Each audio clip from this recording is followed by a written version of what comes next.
साठी असणारे आमदार विकासपुत्र गोपीचंद पडळकर साहेब यांना विनंती करते की आपण सभेला संबोधित करावं। आज जत तालुक्यासाठी एक आनंदाचा क्षण आहे। जत शहराच्या सौंदर्यामध्ये भर पाडणारी, जत ग्रामीण भागातील लोकांची स्वप्न पूर्ण करणारी पंचायत समितीची भव्य दिव्य इमारत राज्याचे लोकप्रिय ग्रामविकास खात्याचे मंत्री माननीय जयाभाऊंनी मंजूर केली आणि नुसती मंजूर झाली नाही, त्याचं टेंडर झालं आणि आज स्वतः जयाभाऊंच्या शुभ हस्ते या इमारतीची पायाभरणी होते आहे आणि येत्या काही महिन्यांमध्ये ही इमारत आपल्याला भव्य दिव्य स्वरूपामध्ये आपल्याला पाहायला मिळणार आहे। आणि असा एक देखणा कार्यक्रम आज आपल्या सर्वांच्या उपस्थितीमध्ये पार पडतोय। माननीय जयाभाऊंचं आपण जोरदार टाळ्या वाजवून आपल्या तालुक्याच्या वतीनं स्वागत करावं। टाळ्या अशा वाजवा। थांबा 2 मिनिटं। तुम्हाला काय धरून आणले का? पकडून आणले? रोजगारानं आणले? मग काय उत्साह नाही? एवढं 15 कोटीचं काम दिलंय जयाभाऊनी। आज पुण्यनगरीची बातमी वाचली का नाही? 61 वर्षापूर्वी ही इमारत बांधली आहे। किती? 61। आणि 61 वर्षानंतर हा आजचा दिवस आहे। मग आपल्याला आनंद कसला पाहिजे? जयाभाऊंचं मनपूर्वक आभार व्यक्त करा की जत साठी त्यांनी 15 कोटीची पंचायत समितीची इमारत दिली आहे। इतक्या जोरात टाळ्या वाजवा की पुढे अजून आपल्याला पैसे मागायचे आहेत याच कार्यक्रमामध्ये। आणि जयाभाऊंनी या राज्यामध्ये जे काम केलंय, देवाभाऊ आणि जयाभाऊ 30 लाख लोकांना घरकुल मंजूर केलेले आहेत या एका वर्षामध्ये। 30 लाख लोकांना। काल परवा पाऊस झाला, स्टील कॉलनीमध्ये मी भेटायला गेलतो, सगळे पत्रे उडून गेले लोकांचे। ज्यांना स्वतःचं पक्क घर नाही, खाली जमीन आणि वर आभाळ, जमीन हंतरायला आणि आभाळ पांघरायला ज्यांना आहे त्यांना घराची किंमत आहे। जयाभाऊ तुम्हाला इतके आशीर्वाद मिळणार आहेत या महाराष्ट्रातल्या 30 लाख लोकांचे, आणि त्यातली 10,000 लोक तर माझ्या जत तालुक्यातलीच आहेत। 10,000 घरकुलं तुम्ही मंजूर करून दिलेले आहेत। आता वेळ कमी आहे, सगळं रेकॉर्ड आहे आमच्याकडं। आमची पंचायत समिती आणि जिल्हा परिषद पण खूप चांगल्या पद्धतीनं काम करते आहे। त्या सगळ्या लोकांना पहिला हप्ता देऊन टाकलाय। काही लोकांची घरं पूर्ण झालेत, काही लोकांची घरं आता लेंटल पर्यंत आलेले आहेत, काहींची पायाभरणी झालेली आहे। 10,000 लोकांना एकदा घर कधी मिळालं होतं का सांगा तुम्ही? सरपंच आहेत बरेच इथं, आपले अनेक सिनियर लोक आहेत। आमचं जेवढं वय आहे तेवढं काम केलंय राजकारणात, अशी लोक माझ्या समोर बसलेले आहेत। एका गावात 200, 300, 400 घरकुलं मंजूर केलेले आहेत। हे देवाभाऊ आणि जयाभाऊ आणि वर नरेंद्र मोदी साहेब आणि शिवराज सिंग चौहान साहेब यांच्या माध्यमातून हे घडलंय। मित्रांनो, कालच साताऱ्यामध्ये कार्यक्रम झाला, आपण सगळ्यांनी टीव्हीवरती बघितला। 5 लाख घरं बांधून पण पूर्ण झाली। त्याच्यासाठी धन्यवाद आपण जयाभाऊंना देऊया। आणि भाऊ, हे काम खूप मोठं आहे। तुमच्या आयुष्याला आशीर्वाद पुरेल इतके आशीर्वाद आपल्या लोकांचे मिळतील। कारण घर बांधणं हे प्रत्येकाचं स्वप्न असतं, प्रत्येकाचं स्वप्न असतं, पण सगळ्यालाच ते पूर्ण होत नाही। अनेक लोक आहेत त्यांना जागा नाही, ज्यांना जागा नाही त्यांना तुम्ही सरकारची जागा द्यायचा निर्णय घेतला। ज्यांना घर बांधायला सरकारी जागा मिळत नाही त्यांना जागा खरेदी करायला पैसे दिले। 1,20,000 रुपये पूर्वी घरकुलाला मिळायचे, 26,000 रुपये रोजगार हमीतून मिळायचे, 12,000 रुपये शौचालयासाठी मिळायचे, असं 1,58,000 रुपये मिळायचे। 1,58,000 मध्ये घर पूर्ण होत नाही। म्हणून देवाभाऊनी आणि जयाभाऊनी निर्णय केला, सरकारच्या माध्यमातून 50,000 रुपये त्यामध्ये भर घातली। 2,08,000 रुपये घरकुलासाठी आपल्या सरकारनं उपलब्ध करून दिले आहे। नुसतं घर बांधायला पैसे दिले तर चालत नाही। वाळू आणायला गेलं, एक ब्रास वाळू पकडली का त्याला लाखभर रुपये दंड होतोय। तलाठी अण्णासाहेब तुम्हाला सगळे माहित आहेत, गाडी दिसली तर पकडणार, भीक नको पण कुत्रावर, अशी घरकुलाच्या बाबतची वेळ लोकांच्या वरती आली होती। आपल्या सरकारनं 5 ब्रास परत त्यामध्ये मोफत वाळू देण्याचा क्रांतिकारी निर्णय घेतलाय। इथपर्यंत आपलं सरकार थांबलं नाही जयाभाऊंचं, देवाभाऊंचं। त्या घरकुल वाल्यांना सोलार पॅनेल फ्री, म्हणजे त्याला लाईट बिल पण येणार नाही आणि 24 तास त्याला लाईट मिळेल, असं काम जयाभाऊनी केलंय. त्यामुळे त्यांना खूप आशीर्वाद. योजना त्यांच्या खूप आहेत, पण एकच योजनेवरती मी बोलतो. भाऊ 10,000 घरकुलं आमच्या तालुक्यात सगळीकडे कामं चालू आहेत आणि आमची यंत्रणा पण जोरात काम करते. सदाभाऊ उपस्थित आहेत. सदाभाऊला मी काय त्यांना आमदार म्हणून बोलवलं नाही, माझे मित्र म्हणून बोलवलं नाही. जत तालुक्याची वकिली बिना पैशात करण्याच्यासाठी तुम्हाला बोलावलंय. तुम्ही फक्त जतच बोलायचं, तुम्ही स्वतःचं काही बोलायचं नाही. कारण ते जयाभाऊंचे खास मित्र आहेत. ते वारंवार विकासाच्या दृष्टिकोनातून नेहमी बोलत असतात. आमचे नगराध्यक्ष आरडी साहेब, आमच्या सभापती अर्चनाताई पाटील, उपसभापती रवींद्र बगली साहेब, जाधव साहेब आपले अतिरिक्त सीओ साहेब, खूप चांगलं काम त्यांचं आहे. त्यांच्यासाठी पण जोरदार टाळ्या वाजवा. ॲडिशनल सीओ शिंदे साहेब इथं आहेत. आपले धानोरकर साहेब तहसीलदार आहेत. आपले राठोड साहेब आहेत. उपनगराध्यक्ष विक्रमदादा आहेत. आकाराम दादा आहेत. नामत काका आहेत. सगळी व्यासपीठावरचे जिल्हा परिषद सदस्य, पंचायत समितीचे सदस्य, सगळी मंडळी इथं उपस्थित आहेत. आणि तुम्ही सगळेजण, खरं तर टायमिंग आम्ही तुम्हाला द्यायला चुकलो. कोण 12ला आलंय, कोण 1ला आलंय, कोण 2ला आलंय. सगळे तुम्ही उपस्थित आहात, पत्रकार मित्र आहेत. भाऊ जत तालुका तुमचा खरंच ऋणी आहे. कारण जत तालुक्यात देवभूमी तुमच्यामुळं ते झालंय. पुस्तक तयार देवभूमीची मी लक्षवेधी सभागृहात मांडली. त्या अधिकाऱ्यांना नेमकं कळणच कोणाकडे पाठवायची, कुठल्या खात्याकडे पाठवायची, याचं उत्तर कोणी द्यायचं. जयाभाऊ म्हणले मी याचं उत्तर देणार. आणि त्यांनी उत्तर आपल्या सभागृहामध्ये नागपूरमध्ये दिलं. होय, जतला देवभूमी करण्याच्या दृष्टिकोनातून आमचं सरकार प्रयत्न करणार, असा शब्द भाऊनी आपल्याला तिथं सभागृहामध्ये दिलाय. आणि आता भाऊ मी मंगळवारी येतोय तुमच्याकडं हे पुस्तक आणि पत्र घेऊन. तुम्ही आणि बावनकुळे साहेबांनी बैठक लावून, आम्हाला काय दुसरं काही करायचं नाही, नाव बदलायचं नाही, काय नाही. जतच्या अगोदर देवभूमी जत ही सरकारनं अधिकृतपणे घोषणा करावी, अशी आमच्या सगळ्यांच्या वतीनं विनंती आहे. आहे ना? सगळ्याला मान्य आहे? हात वर करून सांगा देवभूमी जत. कारण त्यातल्या 8 मंदिरांना जयाभाऊनीच तीर्थक्षेत्र बचा दर्जा दिलाय आणि फंड पण दिलाय. धन्यवाद भाऊंचं की 5 लाख रुपयाचा निधी मिळायचा मुश्किल आहे आमच्या मंदिरांना. तुम्ही तर 5-5 कोटी रुपये द्यायला लागलाय. आणि ही मंदिरं अशी आहेत की जिथं लाखो लोक येतात. एक पण यात आम्ही चुकीची मागणी केलेली नाही. 1 लाखापासून 20 लाखापर्यंत भाविक येणारी मंदिरं जतमध्ये आहेत. अशी 36 मंदिरं आहेत. आणि त्या मंदिराचं डेव्हलपमेंट करायचं सगळं जबाबदारी जयभाऊंच्या खात्याकडे आहे. आणि त्यामुळे राहिलेले पण प्रस्ताव आम्ही तयार करणार आहे. 5 मंदिरं फक्त आमची वन विभागाच्या जागेमध्ये आहेत. त्याला काही तुमच्याकडून निधी देता येणार नाही. आणि म्हणून आम्ही मंगळवारी वन मंत्री महोदयांच्याकडे त्याची पण वेगळी बैठक लावलेली आहे. त्यांच्याकडून आम्ही त्याबाबतचा निधी आणून घेतोय. तालुक्यामध्ये ग्रामपंचायतच्या इमारतीला मागच्या वेळेस तुम्ही आम्हाला 5 ग्रामपंचायतीला मान्यता दिली. आता आमची एक 10 ग्रामपंचायती अशा आहेत की त्यांना इमारतच नाही.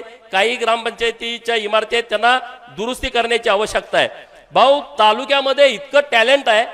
जिल्ह्यामध्ये जेवढ्या खेळाच्या स्पर्धा होतात त्यातले 40% बक्षीस आमची जतचीच पोरं आणतात. 40% बक्षीस जतची पोरं आणतात. सलग आता 3ऱ्यांदा जनरल चॅम्पियनशिप ही जतकडेच आहे. चौथ्यांदा बघा. हे सगळे शिक्षक आहेत. अजून क्रीडाच्या सुविधा वगैरे काहीच नाहीत. आज आम्ही सकाळी क्रीडाची बैठक घेतली. आम्ही आराखडा तयार करतोय. आता आज सगळी ती जागा मोजून वगैरे आम्ही सगळी घेतली. तहसीलदार साहेब, क्रीडा अधिकारी आम्ही सगळे होतो. कुठलीही सुविधा नाही, पण पोरांच्या मध्ये मूळचं टॅलेंट आहे. मी तुम्हाला विश्वासानं सांगतो, या जिल्ह्यातली ग्रामीण भागातली सर्वात चांगली क्रीडा नगरी, क्रीडांगण, सगळ्या व्यवस्था आम्ही येत्या वर्षभराच्या आतमध्ये तुम्हाला तयार करून देऊ. मुलांच्यासाठी व्यवस्था तयार करून देऊ. नवोदय विद्यालय प्रत्येक जिल्ह्याला आहे. आपल्या जिल्ह्यात पण आहे. पलूसला 80 जागा तिथं असतात. या वर्षी 19 मुलं नुसत्या जतची सिलेक्ट झालेले आहेत. 19 मुलं. आणि त्यातली 13 मुलं ही जिल्हा परिषदच्या शाळेची आहेत, आपल्या शाळेची आहेत. इतकी मोठी क्षमता जत तालुक्यामध्ये आहे. 433 जिल्हा परिषदच्या शाळा आहेत. त्यापैकी 296 मराठी माध्यमाच्या आहेत, 129 कन्नड माध्यमांच्या आहेत आणि 8 उर्दू माध्यमांच्या शाळा आहेत. माझी विनंती भाऊ तुमच्याकडे आहे की 112 मराठी माध्यमाला शिक्षकाची पदं रिक्त आहेत. 104 कन्नड माध्यमांच्या शाळेची पदं रिक्त आहेत आणि उर्दू शाळेची 7, 223 पदं रिक्त आहेत. आपण आपल्या स्तरावरून योग्य आदेश देऊन जत तालुक्याला हे सगळे शिक्षक मिळावेत. कारण जिल्हा परिषदच्या शाळावरतीच आमची मुलं सगळी अवलंबून आहेत. आणि जिल्हा परिषदचे शिक्षक खूप चांगल्या पद्धतीनं तिथं मेहनत घेतायत, विद्यार्थ्यांना मार्गदर्शन करतायत. आमच्या उमराणीला 10वीचा वर्ग चालू केलाय जिल्हा परिषदचा, नामत काका इथं आहेत, आणि 10वीची सगळीच्या सगळी मुलं एकदम मेरिटमध्ये पास झालेली आहेत. पहिल्यांदा 10वीची शाळा इथं चालू केलेली आहे. आणि आता कुलालवाडीचा पण प्रस्ताव आहे, अन्य गावांचा प्रस्ताव आहे. जिल्हा परिषदच्या शाळांमध्ये माध्यमिक शाळांचं शिक्षण हे खूप चांगल्या पद्धतीनं दिलं जात आहे. मुख्यमंत्री माझी शाळा सुंदर शाळेमध्ये आमची जतची शाळा क्रमांक 1 ही विभागामध्ये 3ऱ्या स्थानावरती आलेले आहे, त्यांना बक्षीस मिळालेलं आहे. भाऊ तालुक्यामध्ये ग्रामीण रस्त्यांची लांबी 890 किलोमीटर आहे. आणि माझी तुम्हाला विनंती आहे की तुम्ही जरा लक्ष देऊन ग्रामीण रस्ते आमचे होण्याच्या दृष्टिकोनातून तुम्ही आमच्यावरती लक्ष ठेवावं, अशी एक कळकळीची विनंती आपल्याकडे आमच्या जत तालुक्याच्या वतीनं मी तुम्हाला करतोय. बाकीचे विषय बोलण्यासारखे बरेच आहेत की उमेदच्या माध्यमातून 2-3 जिल्हा परिषदच्या ठिकाणी एखादं चांगलं सभागृह जर आपल्याला देता आलं तर त्याचा विचार आपल्या माध्यमातून करावा, अशी एक नम्रतेची विनंती आहे. तालुक्यामध्ये बंजारा समाज मोठ्या प्रमाणात आहे. संत सेवालाल महाराज तांडा समृद्धी योजनेच्या माध्यमातून बंजारा समाजाच्यासाठी ज्या तांड्यावरती सुविधा पायाभूत गरजेच्या आहेत त्या सुविधा जर आम्हाला आपल्या माध्यमातून उपलब्ध करून दिल्या तर मोठ्या प्रमाणामध्ये आम्हाला मदत होईल. 26 गावं अशी आहेत की तिथं स्मशानभूमीच नाही, 26 गावं. आणि मला वाटतं आता तुम्ही एक चांगला क्रांतिकारी निर्णय घेताय की राज्यामध्ये ज्या गावामध्ये स्मशानभूमी नाही त्या सगळ्या गावांना स्मशानभूमी देण्याचा खूप चांगला निर्णय भाऊंच्या माध्यमातून होतोय. आता पंचायत समितीची एवढी मोठी इमारत आपण दिलेली आहे, पुढे जेव्हा काही निधी त्या फर्निचरला वगैरे लागेल तेव्हा आम्ही तुम्हाला नक्की विनंती करू आणि आपल्या माध्यमातून आपल्या या तालुक्यामध्ये चांगलं काम होण्याच्या दृष्टिकोनातून आम्ही नक्की तुमच्याकडून मदत मिळवून तालुक्यातल्या लोकांना आम्ही जो शब्द दिलाय तो शब्द पूर्ण करण्याचा प्रयत्न करू. आता दुष्काळी परिस्थिती असताना सुद्धा मैशाळच्या पाण्यात जरा मागं कोयनेतून पाणी सोडलं नाही, अनेक अडचणी, त्यातून आता आवर्तन सुरू आहे आमचं. आता उद्या आपण जेव्हा मुंबईला जाणार आहे तेव्हा राधाकृष्ण विखे पाटील साहेबांना भेटून आता काहीतरी पाणी तिथं वीज निर्मितीसाठी रिझर्व्ह करायचा निर्णय झालेला आहे. आणि त्यामुळं जर पाणी जर नाही खाली सोडलं तर 20 तारखेला आवर्तन बंद होईल, अशा पद्धतीची परिस्थिती आहे. तर मंगळवारी माननीय जयाभाऊंना सोबत घेऊन आम्ही राधाकृष्ण विखे पाटील साहेबांना भेटू आणि हे आवर्तन पुढं कसं पावसाळ्यापर्यंत चालू राहील याच्यासाठीचा आम्ही प्रयत्न नक्की करू, त्याबद्दल अजिबात काळजी करू नका. जत तालुक्यामध्ये आता विस्तारित योजनेचं काम सुरू आहे आणि डिसेंबरमध्ये संक तलावात पाणी सोडायचा प्रयत्न हा राज्य सरकारच्या माध्यमातून सुरू आहे. संकला पाणी डिसेंबरमध्ये येणं म्हणजे बऱ्यापैकी जत तालुक्याचा दुष्काळ मिटण्यासारखा आहे. आता हे मुचंडी लवंगा पाईपलाईनचं पण टेंडर आता प्रस्तावित आहे, नव्यानं सब लाईनचं पण टेंडर प्रस्तावित आहे. 700 कोटी रुपयाचं, 200 कोटी रुपयाचं मुचंडी लवंगाचं टेंडर आहे. 1800 कोटी रुपयाचं सोलारची योजना राज्य सरकारनं अंतिम टप्प्यामध्ये मंजुरीचे आणलेले आहे, त्याचंही टेंडर होऊन जाईल. तर अशी खूप सगळी कामं सुरू आहेत. आपलं जे प्राणी संग्रहालयाची जी घोषणा केली होती त्याची बैठक मंगळवारी लागते आणि त्या बैठकीमध्ये प्राणी संग्रहालय जत, अंबा माता मंदिर जत जे वन विभागाच्या जागेत आहे, संघ तीर्थ वळसंग, कुलाळवाडीचं म्हातारबा देवाचं खंडोबाचं मंदिर आणि तिकडं मोठेवाडीचं मरगुबाईचं मंदिर आणि गिरगावच्या लक्ष्मी मातेचं मंदिर जे फॉरेस्टच्या जागेमध्ये आहे त्याच्या संदर्भामधला सुद्धा आम्ही प्रस्ताव दिलेला आहे. त्यामुळे ती सगळी कामं होऊन जातील, काही चिंता करू नका, काही काळजी करू नका. जत तालुक्यातल्या ज्या आमच्या शाळांच्या खोल्या आहेत भाऊ, त्याच्या संदर्भात जिल्हा परिषदला जरा योग्य सूचना आपण द्याव्यात की खूप त्या शाळांची पडझड झालेली आहे आणि त्या शाळा नव्यानं उभा होण्याची आवश्यकता आहे. शाळांची काही दुरुस्ती पण गरजेची आहे. त्या शाळांच्या मध्ये सोयी सुविधा निर्माण होण्याच्या दृष्टिकोनातून जिल्हा परिषदच्या माध्यमातून पालकमंत्री आणि तुम्ही आम्हाला जर मदत केली तर चांगल्या पद्धतीने जत तालुक्यामध्ये एक शाळांच्या बाबतीमध्ये सुद्धा एक व्यवस्थितपणे एक चांगलं नेटवर्क तयार होऊ शकतं, भौतिक सुविधा तयार होऊ शकतात. आता सरकारने एक दुसरा निर्णय केला की कामगार मंडळाकडून जे साहित्य वाटप केलं जातं हे अगोदर सगळ्या एजंट लोकांचा सुळसुळाट झाला होता, तर आता तिथल्या तिथल्या आमदारांनाच एक त्यांनी ऑफिस दिलेलं आहे आणि मग आता सगळे पत्रकार मित्र पण माझे येत आहेत. या सगळ्या कामगारांना जे साहित्य वाटप केलं जाईल 1ही रुपया त्यांनी कुणाला द्यायचा नाही. त्यांच्याकडून कुणी पैसे घेतले असतील तर त्यांनी त्याचे पैसे परत घ्यावेत, ही माझी तुम्हाला नम्रतेची विनंती आहे. 1 रुपया पण तुम्ही कुणाला देऊ नका. आणि सुविधा खूप आहे त्यातल्या आणि मग ते 50-50 25% असं लोक मोठ्या प्रमाणात पैसे घेत आहेत. हे ऑफिसच त्यासाठी देवाभाऊनी चालू केलंय. प्रत्येक तालुक्याला 1 रुपयाचा भ्रष्टाचार होता कामा नये. आणि म्हणून काही मोजक्या साहित्य आम्ही भाऊंच्या हस्ते आज आम्ही प्रातिनिधिक स्वरूपात देणार आहे. 10,000 लोकांना साहित्य वाटप करायचं आहे. 1ली ते 7वी पर्यंत 2,500 रुपये त्या कामगारांच्या मुलांना मिळणार आहेत शाळेतल्या.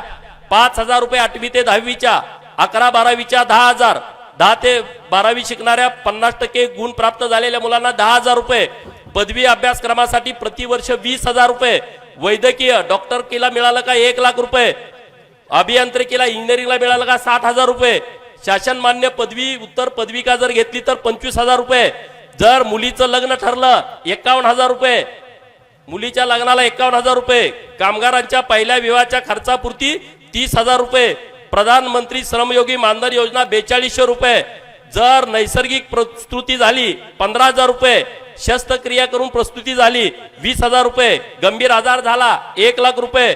75% आपण हे सगळ्या योजना आहेत. मी सगळ्या सांगत नाही. लोक 50-50 घेत आहेत या लोकांच्याकडून. घर बांधायला 2 लाख रुपये कामगार खातं देत आहे. 1 रुपया. बाकीच्या ठिकाणी काय व्हायचं होऊ द्या. जत तालुक्यामध्ये कुणी 1 रुपया कुणाला द्यायचा नाही. कुणी एजंटनी पैसे घ्यायचे नाहीत. आणि एजंटनं पैसे घेतले असते तर ते सगळे पैसे तुम्ही परत त्यांच्याकडून घ्यायचे. दुसरा एक विषय आहे. सगळे सरपंच आहेत. एक आपण ट्रेनिंग देणार आहोत. गावात जे बेरोजगार पोरं आहेत त्या पोरांना गावातच ट्रेनिंग द्यायला ही संस्था येणार आहे. त्या मुलांच्या शिक्षणाच्या नुसार त्यांना ट्रेनिंग दिलं जाईल. ट्रेनिंग देताना पण त्यांना भत्ता मिळेल आणि त्यांना योग्य 30,000पासून पुढच्या पगाराची नोकरी देण्याची व्यवस्था ही आपल्या सरकारच्या माध्यमातून केली जाणार आहे. ती लोक तुम्हाला कॉन्टॅक्ट करतील. ते आज मी त्यांना इथं बोलवलंय पण वेळेअभावी तुमच्या समोर इतका वेळ बोलता येणार नाही. त्यांचा आम्ही नंबर देतो सगळ्या सरपंचांना, पंचायत समिती सदस्यांना, जिल्हा परिषद सदस्यांना. तुमच्या गावात सगळ्या ठिकाणी ट्रेनिंग तुम्ही तयार करून घ्या. भाऊ तुमचं आम्हाला खूप चांगलं मदत आहे. नाहीतर जतला तुम्ही परिस्थिती बघताय. मान आणि खटाव तूर तुम्ही बदलून टाकला. तुम्ही भाऊनी शपथच घेतली होती डोक्याला पेटा बांधणार नाही जोपर्यंत मान खटावला पाणी येणार नाही. आणि त्यांनी त्या बोलल्याप्रमाणे सगळं करून टाकलं. मान खटावला पूर्ण सुजलाम सुफलाम केलं.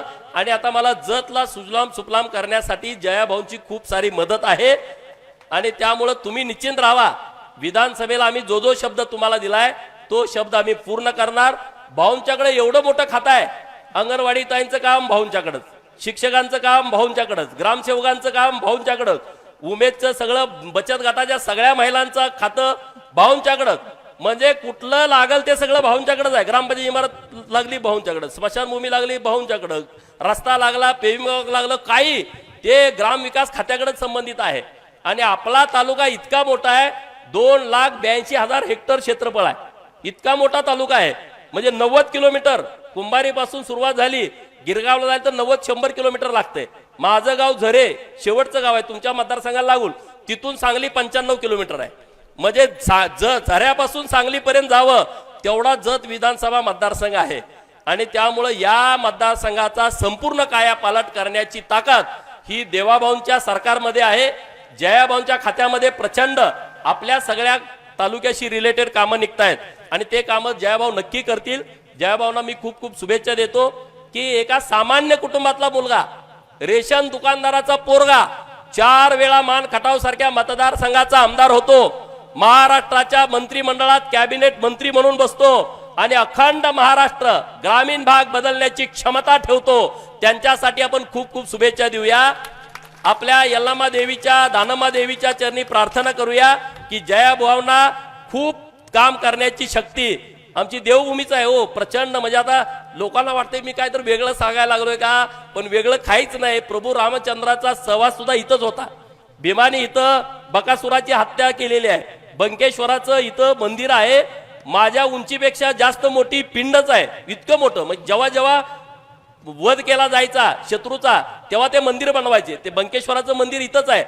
एकविरा देवीचं मंदिर डपळापूरमध्ये आहे. म्हणजे प्रचंड हा इतिहास असणारं जत भूमी आहे. लोकांनी दुष्काळी भूमी आहे, दुष्काळी भूमी आहे, दुष्काळी भूमी आहे म्हणून कायम आम्हाला नाकारलं.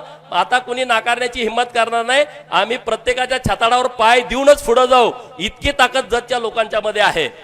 परत एकदा मी जयाभाऊंचं, आम्हाला पंचायत समिती इमारत दिली. भाऊ पंचायत समिती इमारत आमची बघण्यासारखी नाही. म्हणजे हॉल असा आहे, ग्रामसेवक मिटिंगला बसलं का रोजगार सेवक बाहेर बसायला लागते. सरपंच आणि ग्रामसेवकांना एकत्रित बोलवलं की सरपंच आत बसते, ग्रामसेवक बाहेर, कुणाचा कुणाला मेळ नाही. म्हणजे इतकी वाईट अवस्था. आणि तुम्ही आम्हाला 15 कोटी रुपयाची इमारत दिली, लोकांना आम्ही तो फोटो टाकला, वाटलं हे काहीतरी अशीच काहीतरी करून टाकायला लागले. ती आम्ही इमारतीचा फोटो टाकला आणि व्हायरल केला. जिल्ह्यात अख्ख्या पुढाऱ्यांच्या मध्ये मोठ्या चर्चा झाली. अशी काय कुठं पंचायत समिती इमारत असते काय? मी ठणकावून सांगितलं, अरे देवाभाऊ आणि जयाभाऊ आहेत, काही होऊ शकतं. आणि त्यानुसार तुम्ही आमच्या पंचायत समितीला मंजुरी दिली. आज भूमिपूजन होत आहे. लवकरात लवकर काम आम्ही करून तुमच्याच हस्ते परत त्या पंचायत समितीचं लोकार्पण करू. लोकांच्या सेवेसाठी ती पंचायत समिती खुली करू. आता 12 पंचायत समिती सदस्य आमचे निवडून आलेले आहेत. 8 जिल्हा परिषदचे सदस्य निवडून आलेत 9 पैकी.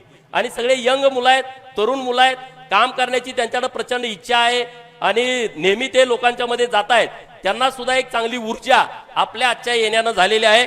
एवढंच या निमित्तानं बोलतो. सदाभाऊ पण आवर्जून नेहमी इकडे येतात. सदाभाऊचा पण फंड मी खूप वापरलाय विधान परिषदेचा इकडं. ते नेहमी कुठलं काही विषय आला आणि त्यांच्या संघटनेचं काम पण इकडे मोठं असल्यामुळं ते चांगल्या ताकदीनं आमच्या बरोबर उभं राहतात. रवींद्र आरडी साहेब नगराध्यक्ष झाले आणि शहरामध्ये आता आम्ही 10 कोटी रुपयाची नगर परिषदेची इमारत पण भाऊ मंजूर करून आणली आहे. आता आमची इमारत म्हणजे त्यांना माहित आहे, नगराध्यक्ष साहेब, उपनगराध्यक्ष साहेब, सीओ साहेब एकाच चेंबरमध्ये बसतात, एकाच चेंबरमध्ये. आता पुढच्या आठवड्यामध्ये आपलं ते टेंडर पूर्ण होतंय. आपण त्या इमारतीचं पण भूमिपूजन करतोय. पाण्यासाठी एकनाथ शिंदे साहेबांनी देवाभाऊनी 79 कोटी रुपये दिले होते. आता 70% योजनेचं काम पण पूर्ण झालंय. पुढच्या 3-4 महिन्यामध्ये जत शहराला स्वच्छ पाणी देण्याची व्यवस्था आम्ही करतोय. त्यामुळे आता जास्तीचं बोलत नाही. मी भाऊंचं परत एकदा स्वागत आपल्या तालुक्यामध्ये करतो आणि सदाभाऊंना विनंती करतो की त्यांनी आपलं मत व्यक्त करावं.